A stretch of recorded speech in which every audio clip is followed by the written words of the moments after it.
afternoon, everybody. At this time, if everybody could come on in, and both buffet lines are open. So if you want to get your place in line, grab some food, and go ahead and take a seat so we can get started. Thank you.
Good afternoon.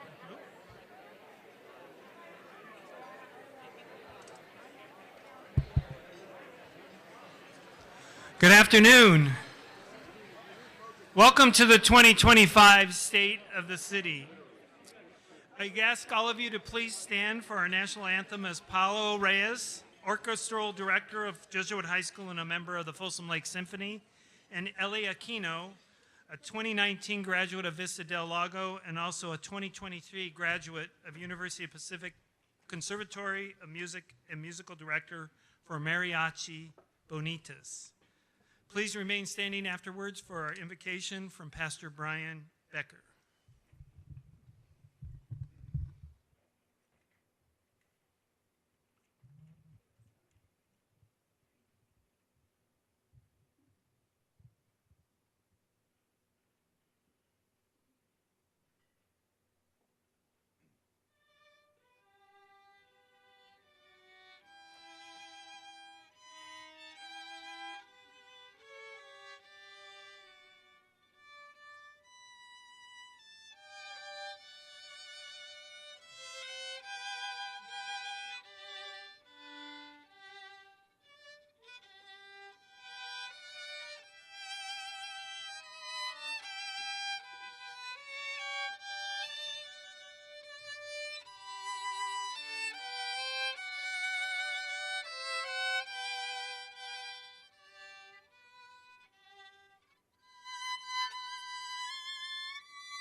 Good afternoon, everyone. If we haven't met, my name is Brian. I'm lead pastor here at Lakeside. There we go. I'm so glad that you're here. It's a privilege for us to host this event. I've been asked to pray, so would you pray with me? Heavenly Father, this room is filled with people from all different backgrounds, faiths, ethnicities, birthplaces, but here we are in this room representing this beautiful city. And Lord, we ask that you would bless these people, bless our city. We ask, God, for there to be a continued heart of unity. And Lord, that our future would be bright. We put our hope in the unity of one another. And God, I ask that people serving in capacities as elected officials or those that volunteer. So at this time, I'd like to have anybody that serves on the board of the Chamber, the Tourism Bureau, or the Economic Development Corporation to please stand and be recognized.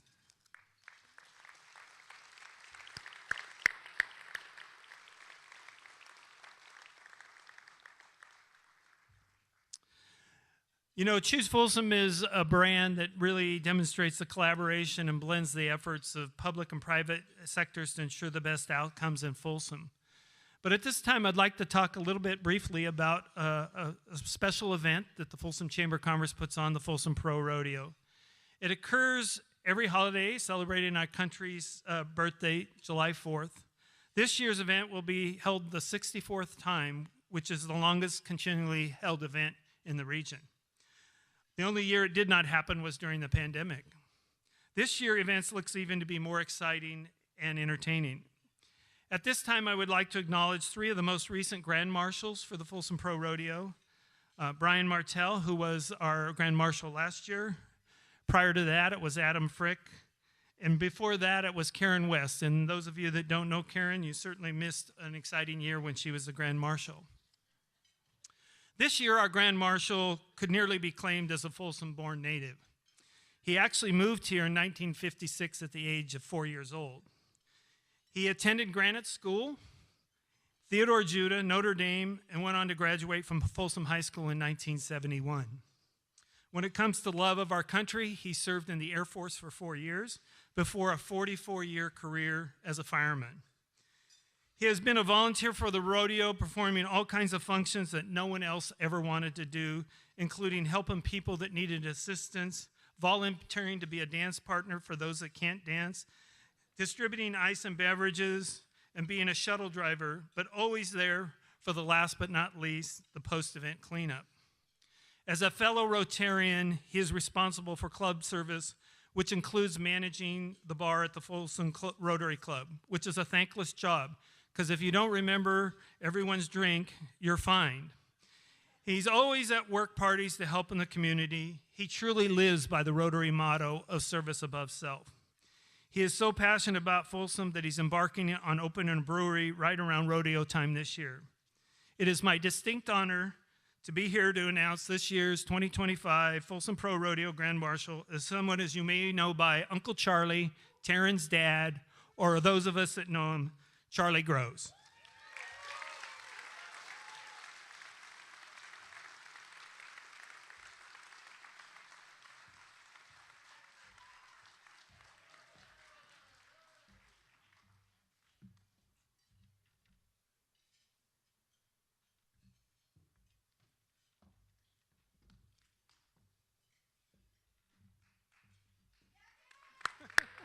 You're going to say something? Your microphone's here. You don't have to. It's a great honor. Thank you, because Taryn does all the talking for me.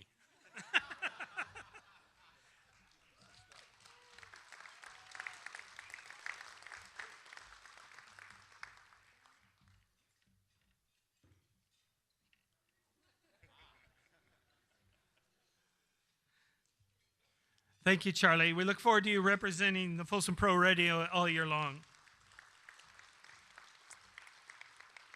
At this time, I'd like to welcome Kim Menzel, Senior Vice President, Area Manager for Kaiser Permanente, today's presenting sponsor, to the stage.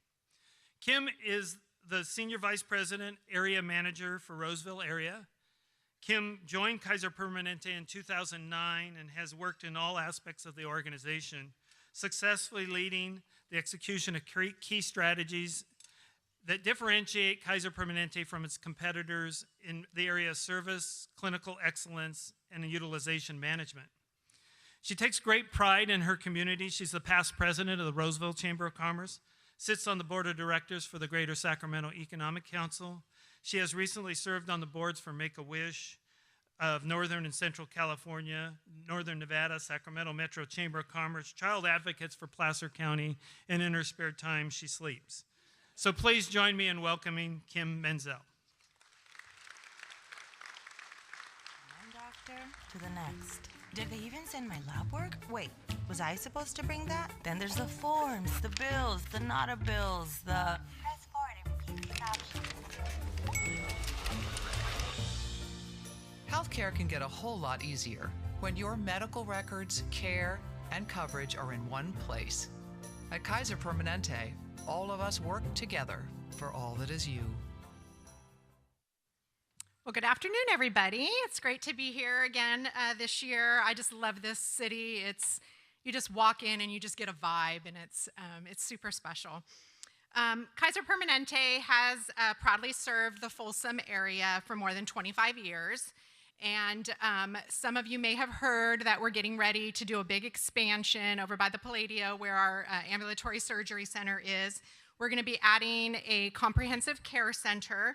And what this is going to bring is some additional surgical suites to the existing building, and then a new building that will provide more provider offices, a huge urgent care clinic, an expansion of a large pharmacy for our Folsom members, and a lot of other imaging services. So we're really excited to be able to provide more services over off of the 50 corridor for all of you. Just as honored as we are to have been part of Folsom community for the past 25 years, Kaiser Permanente is also honored to be the presenting sponsor for today's State of the City luncheon.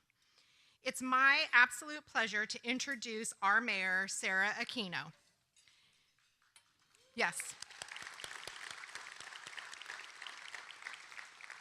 Mayor Aquino has served on the City Council since 2018 and previously served as the mayor in 2020.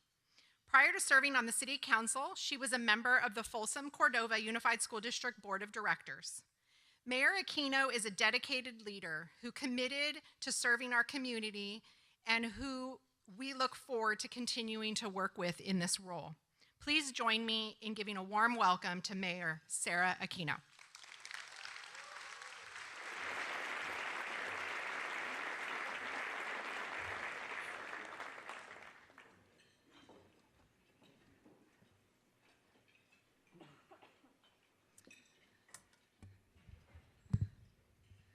Ladies and gentlemen, good afternoon. It is my honor and pleasure to once again serve as Folsom's mayor and to report on the state of our city. Today's format will look slightly different than years past, as we publicly noticed this portion of the luncheon as a special meeting of the Folsom City Council.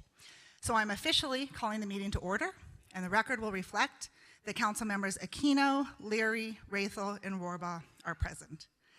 If you will indulge me for just a minute, I'd like to introduce some family members who are here today, beginning with my husband, John Aquino.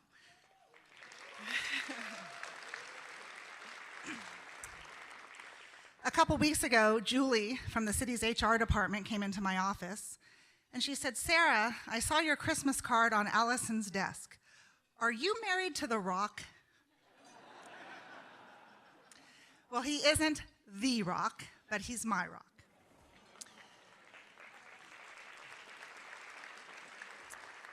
Our fabulously talented daughter, Ellie, is here with us today. She was up here playing the national anthem. Ellie actually started playing the violin in the 4th grade, and that's because Folsom Cordova has an outstanding music education program. And so I want to give a shout out to all my friends and former colleagues from the district who are here with me today. My mom, Maggie Cox, is here. She lives in Fair Oaks in the house that I grew up in, but she does regularly shop, dine, and spend her money in Folsom. And that is one of the many reasons that I'm grateful for her.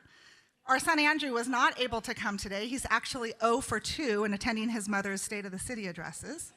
But he transferred to UC Irvine this past fall after spending 2 years at Folsom Lake College. And so in his stead, I'm going to give a shout out to Dr. Art Pimentel and everybody who's here from FLC. We are so fortunate to have that amazing resource in our community. And last but certainly not least, and I don't know if she knows that I'm going to do this, I want to welcome Vice Mayor Rathel's mom, Judy, who is here today, visiting from Goodyear, Arizona. We are happy to have you in Folsom, and we're happy to have your son here too, so welcome. We have just one item on today's agenda, and that is the state of our city. And my goal is to give you a clear, candid summary of the events of the past year, our priorities for the next 11 months, and the challenges and opportunities that will shape our future. Last Friday at Scott Seafood, Folsom's past and present converged when all 5 current members of the City Council had lunch with 11 former members.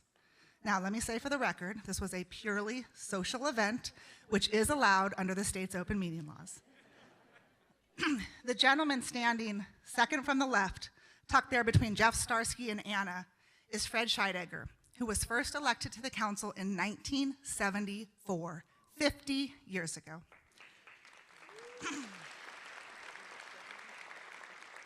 My colleagues and I spent the afternoon laughing, learning, and listening. Jeff told about the intense federal lobbying effort that resulted in the building of Folsom Lake Crossing after the dam road closed after 9/11. Steve Miklos shared stories about regional board meetings back when Sacramento and the FIG cities, Folsom, Ileton, and Galt, were the only incorporated cities in the county. And Glenn Fate, who's here with us today, gave us a mini history lesson as we remembered some of the city's earliest council members. Bob Holderness, who's also here today, and Andy Morin shared advice about the importance of getting along with our colleagues and keeping our sense of humor. It was a fantastic reunion and one we hope to do again soon. It was also a very good reminder that there have always been and always will be, budget challenges and infrastructure needs and unexpected events that require innovative solutions and a can-do spirit.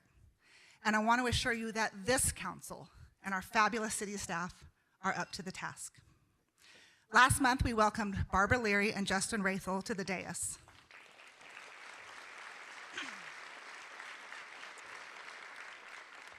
In my opinion, they are two of the most qualified and prepared candidates ever to be elected to the City Council. Councilmember Leary is a 32-year resident of Folsom and spent 16 years serving on various city commissions, including planning, parks and recreation, and arts and culture. She co-founded the Natoma Station Community Organization and has helped to restore and maintain her neighborhood's 21 pieces of public art. Vice Mayor Rathel opened a business here in 2009 and moved to the city in 2014. He's a bit of an underachiever. He's only served as chair of the Library Commission, the Planning Commission, the Sacramento County Planning Commission, and the Community Service Day Steering Committee.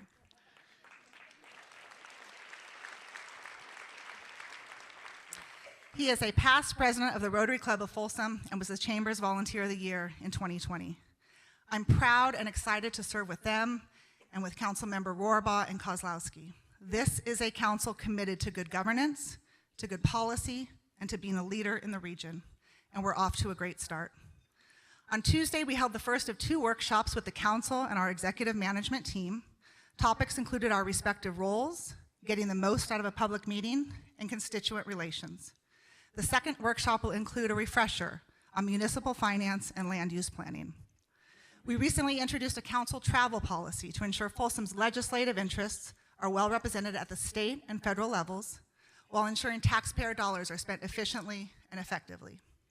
And we just rebalanced our committee assignments so that all council members have the opportunity to serve on a regional board and to develop those regional relationships which are so important. Next Friday, I'll be back at Scott Seafood to host all of the mayors in Sacramento County and the chair of the Board of Supervisors. Upstairs at City Hall, we're moving from past to present to future at warp speed. Elaine Anderson retired last month after serving the city for almost 20 years, including the last 6 years as city manager. Her professionalism and dedication were a model for all, and we wish her a long, healthy, happy retirement. We were fortunate to bring back retired Folsom Fire Chief Dan Haverty to serve as our interim city manager.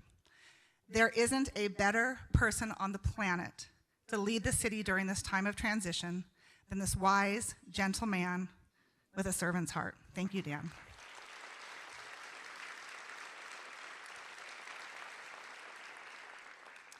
And today, I'm thrilled to introduce the man who will help lead Folsom into the future. Brian Whitemeyer beat out 54 other applicants to be the council's unanimous choice to serve as our next city manager. He is currently the city manager of Oakdale, a position he's held since 2013.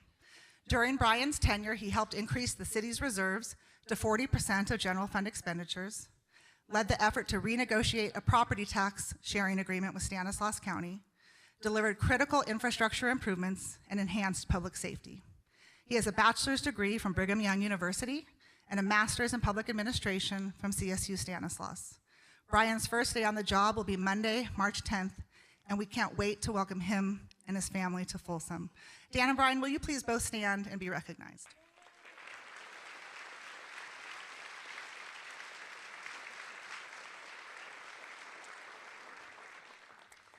As I hope you can tell, I'm very optimistic about this leadership team and Folsom's future, but we're not without our challenges. A constrained budget, staffing shortages, and millions of dollars in needed infrastructure improvements on an AC Marriott hotel at the Palladio, and all 4 major health systems on an AC Marriott hotel at the Palladio, and all 4 major health systems in the region are either building or have plans to build here in the near future. In our newest neighborhood south of Highway 50, the shops at Folsom Ranch are thriving, and the Alder Creek Marketplace should be shovel-ready by the end of the summer. Market conditions will determine when they start building, but I know our friends and neighbors can't wait for that grocery store. Yesterday, Councilmember Leary and I, along with staff from the city and Choose Folsom, met with representatives from Intel regarding the sale of their campus. They assured us they still intend to have a strong presence in Folsom. They are pursuing a buyer who would allow for a long-term leaseback of a significant portion of their campus. Intel has been an incredible city partner and will do everything we can to assist them with that transition. We're hoping that our efforts to recruit, retain, and expand businesses will result in increased revenue to the city. But there's something you can do to help, and that is shop local. If you buy a jacket for $100 at a brick and mortar store in Folsom, you'll pay $7.75 in sales tax. The city will receive $1. If you buy that very same jacket online, still for $100, you'll pay $7.75 in sales tax, just like you did before, but this time the city will receive about 30 cents. Shopping local helps ensure we have the resources needed to fund essential city services like police and fire, which together make up 50% of our general fund budget.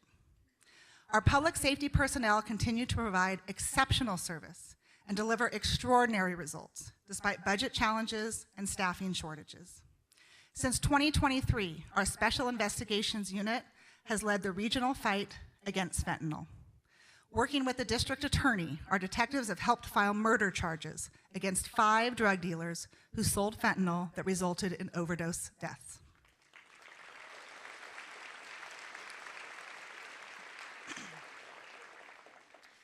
In November, our detectives led a multi-agency operation called Folsom Blues that focused on drug dealers who use online marketplaces to sell their poison. The 2-day operation resulted in the arrest of 19 dealers, the seizure of thousands of dollars in suspected drug money, and the removal of 170,000 potentially lethal doses of fentanyl from our streets.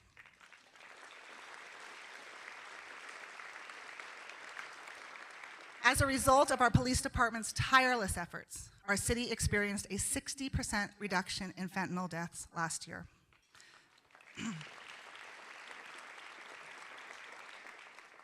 Our officers do a remarkable job protecting people and property in spite of state laws and initiatives that too often harm rather than help. Fortunately, the tide may be turning. Proposition 36, overwhelmingly approved by the voters this past November and officially endorsed by the City Council, imposes tougher penalties for fentanyl trafficking and serial retail theft. It went into effect on December 18th.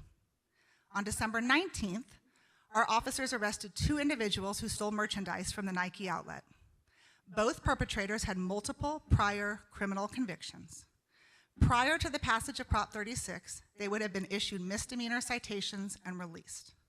This time, they were booked into the Sacramento County Main Jail for felony violations.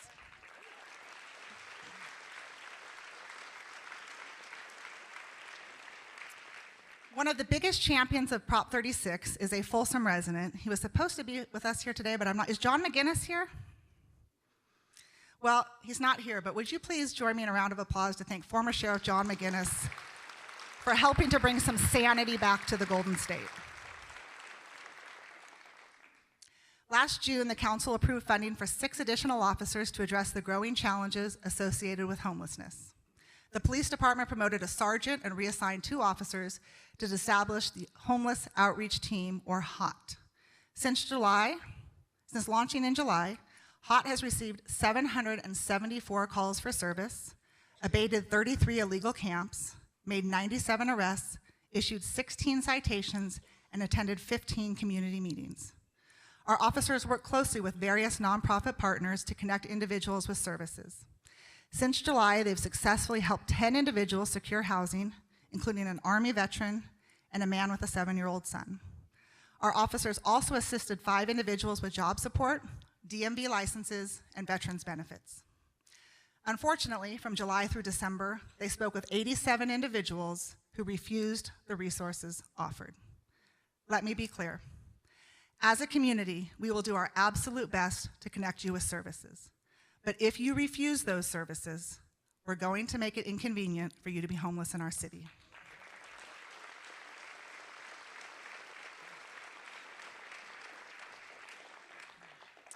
Residents can help by giving to organizations that are assisting the homeless rather than giving to individuals. Jake's Journey Home, Heart of Folsom, Powerhouse Ministries, and the Twin Lakes Food Bank are all doing great work, and they all need our financial support.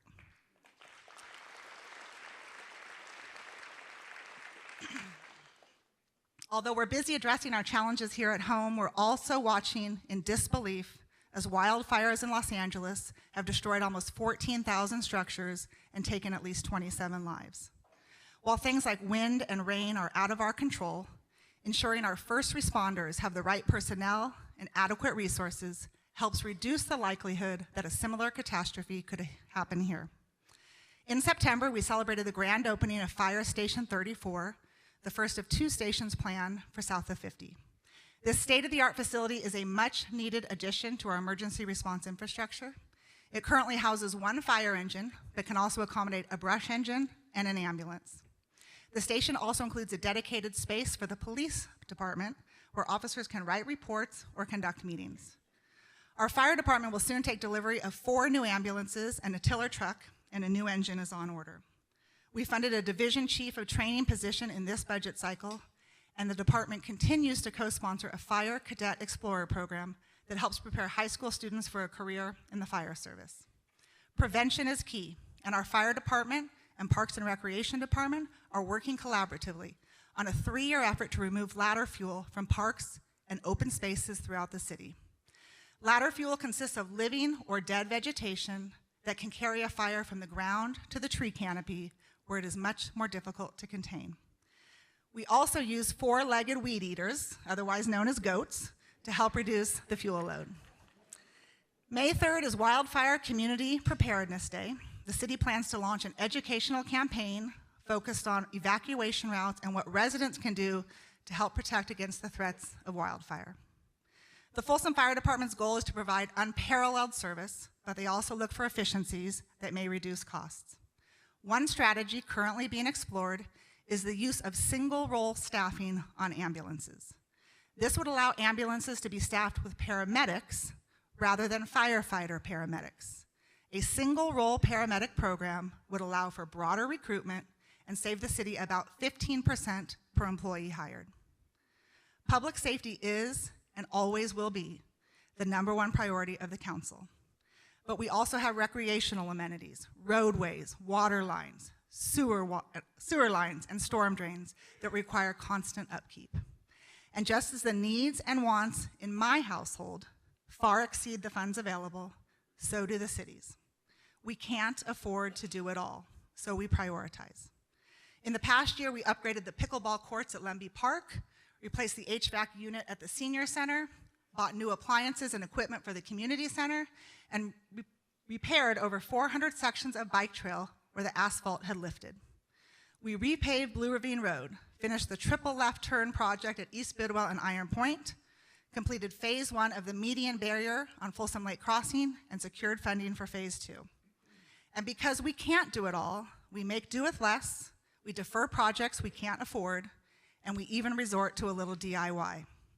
Our parks and landscaped areas aren't being mowed, edged, pruned, or fertilized as often as we'd like.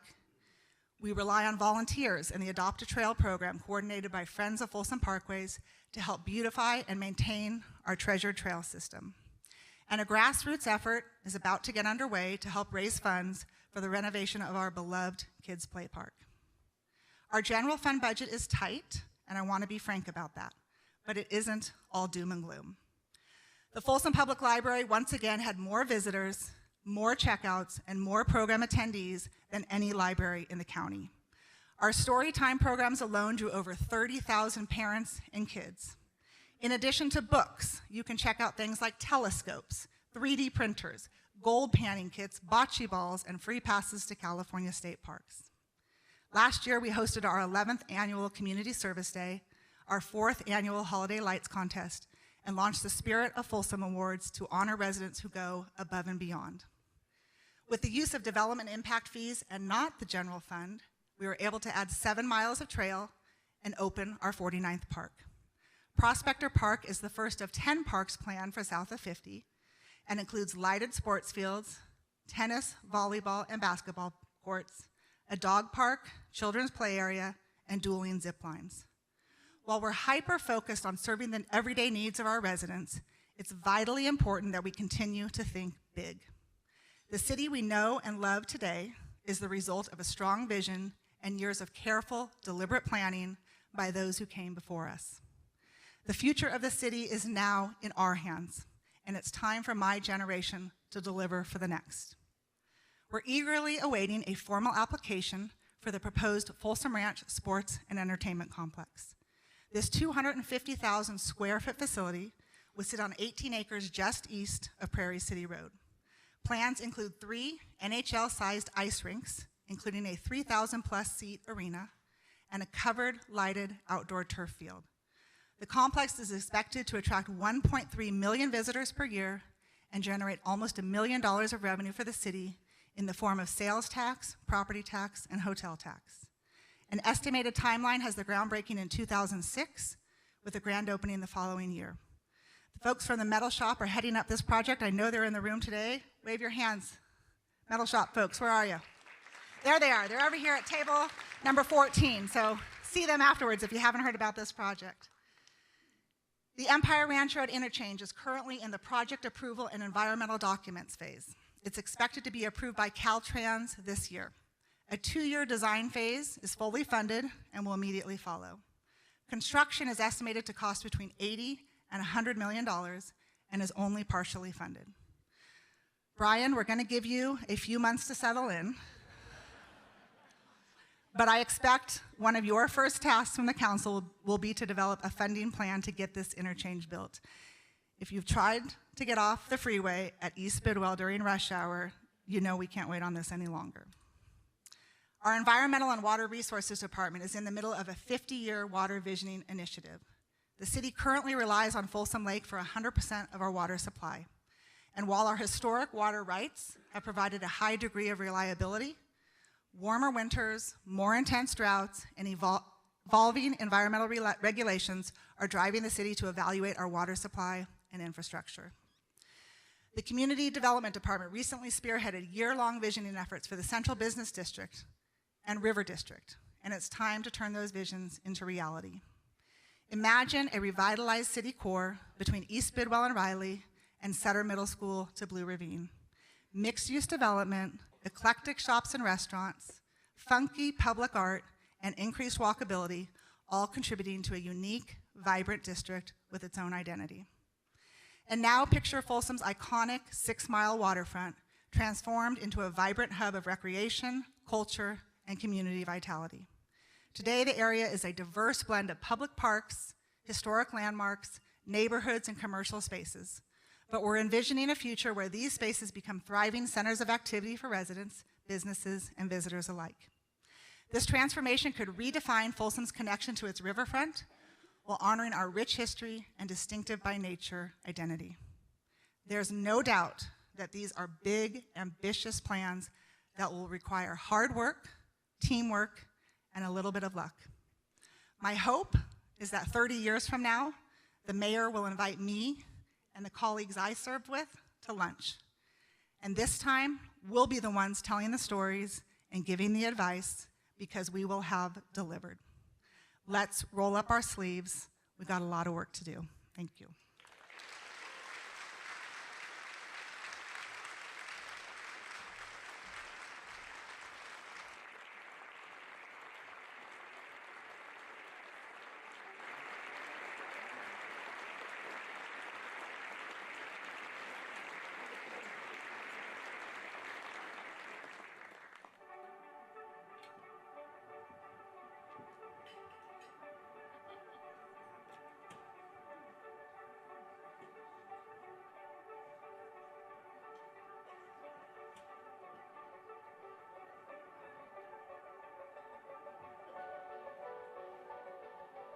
Folsom is more than just a city.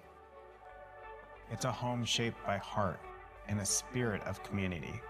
We've built a place where families thrive, businesses grow, and progress takes root. Our city is alive with possibility, with countless parks and trails to explore, and the highest quality of services.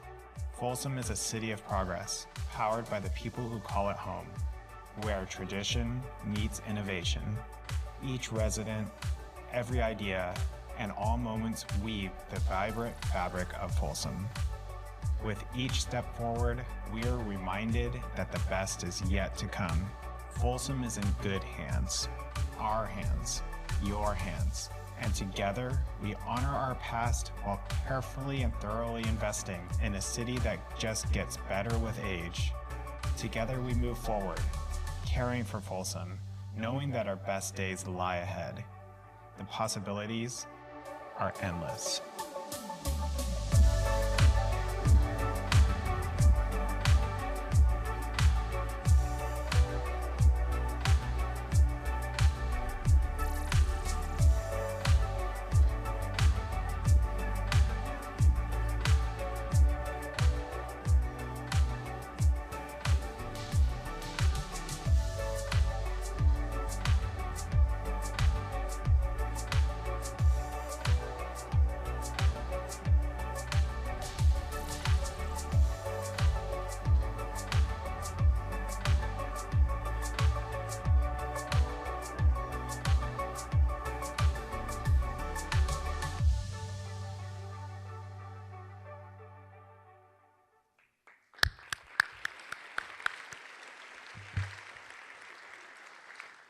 Thank you so much, Mayor Aquino.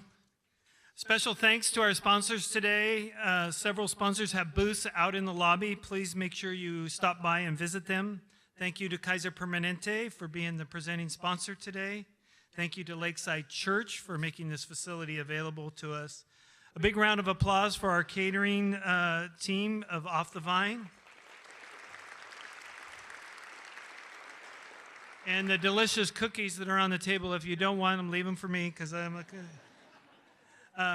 Michaela Seagart is the owner of Folsom Cookie Shop and is a shining example of a small business with a spirit of innovation, specializing in all types of cookies, including custom. So please, if you ever have a chance and have an event that you need a customized cookie, please visit her. Folsom Time, who's been live streaming this event today, will be posted on choosefolsom.com. And for all those people that were unable to attend today in person can see it virtually. This would not be possible without this incredible team that works at Choose Folsom, and I'd like to have them stand and be acknowledged because all of this is the results of their hard work. So please stand.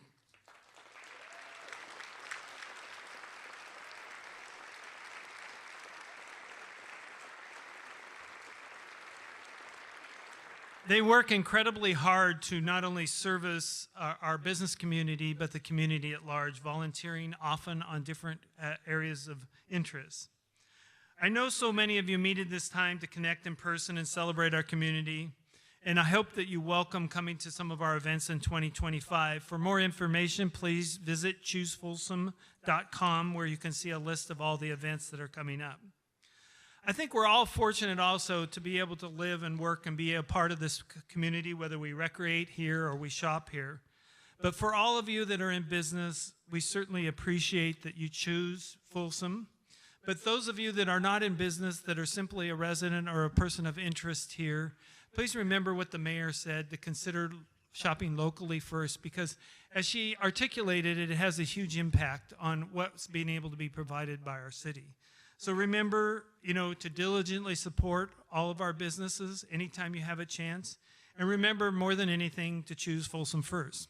God bless, and thank you all for being here. Have a great 2025.